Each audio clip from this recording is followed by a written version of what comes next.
If we think about it, they wind up the glass, off the light, and they. Hi guys, welcome to my channel. Welcome back. Yes, I know you can see from the title and thinking that is this a clickbait? Nah, it's not.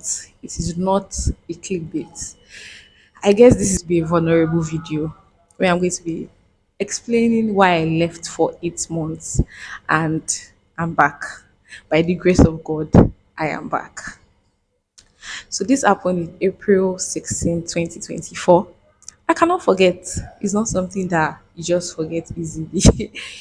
I cannot forget that easy.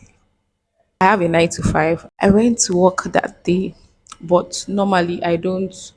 I've never entered public transport to work. I always go through the bus, the staff bus of my company, of my organization. And on this fateful day, okay, let me go back in time.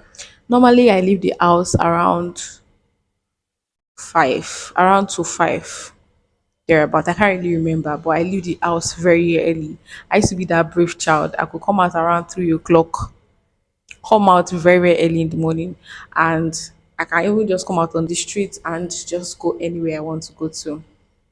So I knew that it's something that I could do. I could wake up very early to just join the staff bus instead of entering public transport or Ubers to go to work and stuff. So I went out that fateful morning like I always do. When I came out of the house and everything was just looking strange from even how I was rushing. I wanted to meet the staff bus by all possible means. So the gate of our streets or the estates, whatever, it was locked and I was just angry. I was looking for the security man, or would they call them vigilante? I was looking for him, that where can this man be? I searched everywhere. I went from the first gate and I walked round to another gate and it's far away. And this was early in the morning. Like I was that confident. I'm sure you guys will wonder 4 o'clock. After 4, you are out. And I was that confident. So let's say this is a mosque and this is the gate. So there's this mosque that if it's opened, you can actually pass through. If you guys stay close to a mosque, you guys will know what I'm talking about. And that day, shockingly, they didn't. I have stayed in where I was staying because I moved for like 2 years, and every morning, every single morning, I hear the sound of from the mosque, and I know that hey, I'm late already. That's literally my second alarm. And I came out and the mosque was not opened. I was surprised. I waited for like 10 minutes to even see if the mosque was open because I've done it before. When the mosque was open, I'll remove my slippers and go to the other side. I'll just beg the person that used to coordinate the mosque and I'll be able to come out to the other side where I can now enter a bus before I can meet the staff bus. But that day, they did not open. I was just so angry. The man that was even in charge was not there. He was not there. I was wondering what's going on. So I waited for a while. I knocked, I shouted, I did everything, went from one gate to another. So it was just like the Holy Spirit was just telling me to calm down, and I was not having it. I did not want to miss the staff bus. When there was a free bus, why would I be booking right to work? That I did not think of any other thing. I was just like, I need to meet the staff bus, and I know that very soon they'll be going because they're already saying it on because we have a group that'll be telling us that oh okay, the staff bus is leaving very soon. The man came in later after a while of me waiting and waiting. Immediately came. I told him that he should please open the door. That I was rushing. I moved because I was wearing my sneakers that day. With my sneakers, I rushed to the other side. I just tried to beat every. I was just trying to rush. So I entered the bus because there's a bus that I'm going to enter to get to where the bus, the the staff bus was moving. So I entered the bus and in fact, that day was so funny that it was just weird. You know when something was not the usual thing that you used to do every day. So I was trying so much to beat it. So there was a friend that used to follow the bus that I was chatting up with, and she told me that oh the bus is about to move. And I was like, give me some minutes, I'll soon be there. So once I got to where I was meant to enter the staff bus, they had already left. Me, I was just like, I was so upset because you see all the force. I came out, I was running, looking for the person that opened the gate. The security man was not there. The mosque did not open. All this, I was pissed. So I saw a vehicle. This is where it started. I saw the staff bus moving and I knew that let me just enter the next bus I see randomly and just go. I didn't look at the bus. I didn't look at what I was entering into. I just entered. So you know that split second you just make one decision. And I was like, hold up, what am I doing? It's as if my mind was not working. I was just moving with the flow. I wanted to, as the bus was going, I wanted to be following it. And mind you, it's not like it's not like I needed to go that early. In fact, if I had left my house 6:30, I would have still gotten to work on time. Yeah, yeah. It just happened in some seconds, and it was just as if something was trying to pull me from not going, as if God was just telling me that there was a danger and I was trying to keep me back for a while till the danger passes. All my mind was just to get to work. So I entered into this vehicle, and let me tell you guys, to not enter a Sienna vehicle. You see all those, if it's not a bus like the normal yellow bus you see, white bus, blue bus, whatever, that you see that people are collecting money, like they are conductors and everything, holding money. I will give you guys the tips later on how to actually check for a vehicle before you board that bus. I just entered because I had not actually entered public transport to work before, but that was my first time. I just entered the vehicle and it was a wine vehicle, Sienna. I'm not saying that all Siennas are bad, but just to be on the safer side. And for a lady, really, what's the rush? See, if you die today, that job will continue. That was just what was ringing in my head when I was in that situation. Immediately I entered, I could sense that I entered into something that's ah I knew. I looked at my surroundings and there were five men inside the vehicle, and I just knew that, there you are, you're not gone by God's grace. So I was still chatting with my friend that, oh, okay, I entered into a private vehicle that I'm coming with. And she was really angry with the captain of the bus because we have captains of those buses that coordinate people and all that. Why didn't you just wait for some minutes? This is early in the morning and stuff. But I guess that's how life is, right? If they are not really, people just don't care. So for a while, I was still trying to stay calm that, oh God, let it not be what I'm thinking. Before I could think, before I could process that thought, they're playing Tope Alabi music when I entered. I was still kind of saying, hey God, okay, maybe they're just people that are trying to go to work because they were all dressed in corporate and everything. Two people at the front, the driver and the one beside. Two people at the side and one beside me. You get, you know how Sienna is now. It's a long bus, a long space, whatever. I was still saying, ah, God, I beg. This one they're playing Tope Alabi song. Maybe I was just, that few seconds that you just think about something. Yeah, that was what I was just praying under my breath. You can't have to think about it. They wind up the glass, off the light, and the the two of them at the back and the one by the side and the one in front, they held me by the neck and pushed me. You know how Sienna can be big, so there's like space for you to like stay under. And they pushed me down. I just kept shouting, "What do you want? What do you want? What do you want?" I was so scared. They hit me so bad. Okay, I'm not gonna even try and bring myself to remember because I have gone through therapy and I think I'm better. I was praying under my breath. They were talking that I should shut up, this one, that one. I know some people might say that this is one chance, it goes on in Lagos and everything, but this is not one chance to me. I'll tell you the reason why. Because what I know about one chance is that they take your properties and that's it. And also, this is a testimony and a warning to people. And if you are coming to Lagos, it's even recommended you watch this video, not to get you like not to make you scared, but just to make you more vigilant. That hey, it's not everybody that is after your interest. It's not everybody that are family member. Okay, so once I entered into, they hit me hard. Like they're hitting me on my face and everything, that I should keep quiet and all. I was actually very tired that day. The previous day, I got home from work very tired around 10 o'clock because there was traffic on the road and everything. I was staying on the mainland while my office is on the island where I've moved, okay? I cannot even pass through that stress and all.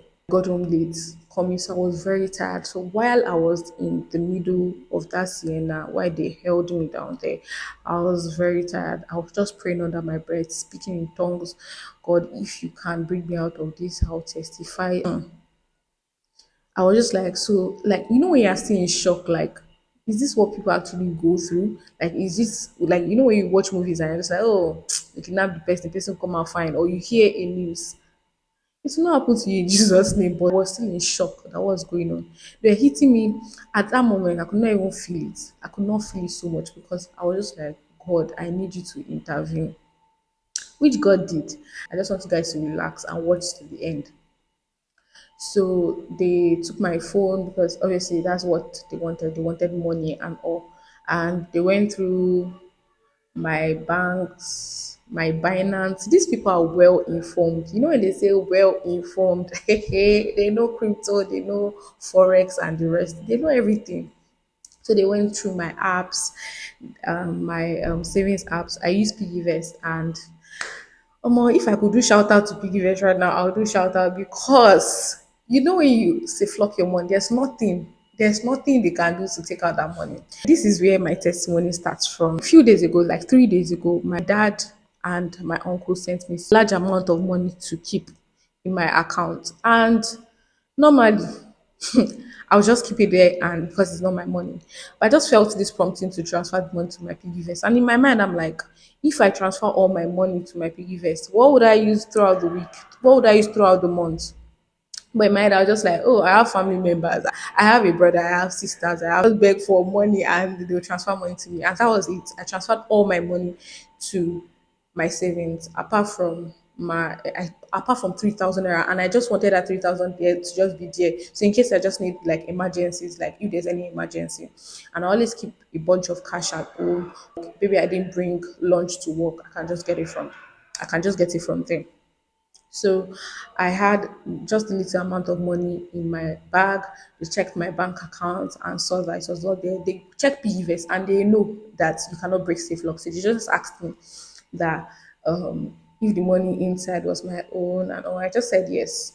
So they locked the Sienna, and this would be very slow, which was what was happening.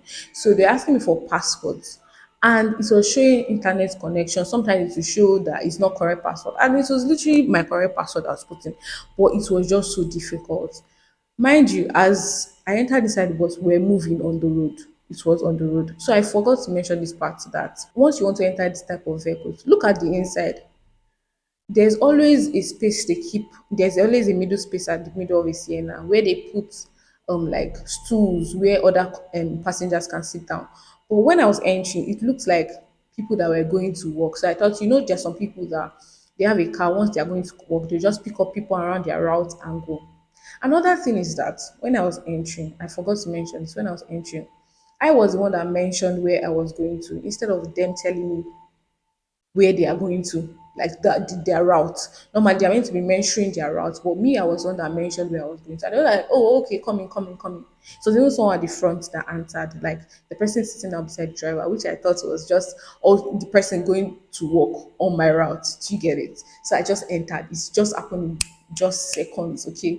So I was inside and they asked me for my passwords and all. It was not going through, so they were hitting me on my face, things like that. And I was just begging them that this is the actual things, these are the right things. They are correct. I wanted to log out of my iCloud. I put in my password few times before they successfully removed my iCloud and everything. Because obviously they cannot get anything. They are trying to sell off the phone. Asked me a couple of questions. They first asked me, that is there anybody that can bail me 2 million naira that they are taking me outside of Lagos? I have a fiancé and all. And I was like, no, I don't have anybody that can give me 2 million right now. So they asked me a couple of questions that where do my parents stay, if my parent has a house and stuff like that. And they said that they were going to call my parents. Mind you, this was before 5:30 a.m. in the morning. My mind was just like, Jesus. Ha! How would the only thing I could think of was how would my parents feel, especially my mom, because she's an emotional person. And even if you're not an emotional person, them calling you in the morning to say that your daughter Like it's not even your daughter you are hearing on her phone. It is somebody that is talking, guys. I didn't know what to do when they said they were going to call my parents. But I knew my dad is a Lagos boy. Let me put it that way, a Lagos person. He literally knows Lagos. So it was the one that I told them to call. And I was just praying to God that my dad was not beside my mom because my dad puts his phone on speaker and my mom will be beside. I literally was just saying, okay, you can speak to my dad because me, I was scared myself. Okay. So while this was going on, they were moving in circles. You get they're taking me outside Lagos, but for if you drive or you can actually predict things very well. My eyes were closed at some point. They tried to open it so I will not see the location. I could see the swirling, like they're going in circles and stuff. But really, at that moment, I was panicking. I did not care, but I just noticed that they were going in circles. They called my dad. And when they called my dad, God, I didn't cry. I don't know why I didn't cry, but I was almost in tears. That tears could not come out because I was tired. So they called and they told my dad that your daughter has been kidnapped, this one, that one. From just a moment. They called my dad and they told him that. And my dad was like, what do you want? So because the bus was closed, it was tinted, the network was failing and it was breaking. Yeah. So the phone cut off. And normally they were expecting that my dad calls them in like seconds back. And even me, I was surprised. 2 minutes, there was no call back. It was funny. My dad was like, do these people really love me? Does my father really love me? Why is it not going? Why is it not going? That was just what was in my mind. And they're asking me that, this your parents, this one, that one, that. How come they are not like your dad did not call back? Is that they don't care about it? They're just telling me a lot that they will take me this one, that, one, that. I was just like, please, my dad is not like that. Maybe something happened, this one, that one. Because I was surprised.